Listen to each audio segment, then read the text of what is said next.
বন্ধুরা, এই সোনার মানুষের মুখেই শুধু বলে ভালোবাসি, অন্তরে কিছু কিছু মানুষের শুধু বিষ ভরা। কেউ যদি আপনাকে উপকার করে তাহলে আপনি আগায় গেছেন, আপনার হয়তো সাংসারিক দিক দিয়ে একটু অন্য দিক দিয়ে আপনার ভালো হয়েছে। আপনি কি করেন?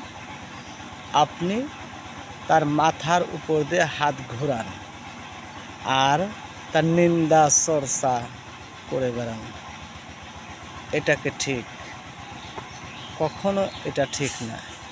এগুলো আমরা করব না, এগুলো থেকে বিরত থাকব।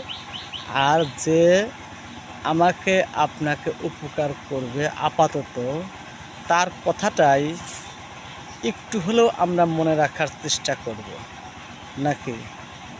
এইটা করলে পরে ধরুন তাহলে সবাই সচেতন হবে, সবাই সবার পাশে থাকবে। পাশে থাকলেই সবাই সবার দ্বারাই উপকার এবং পাওয়া সম্ভব।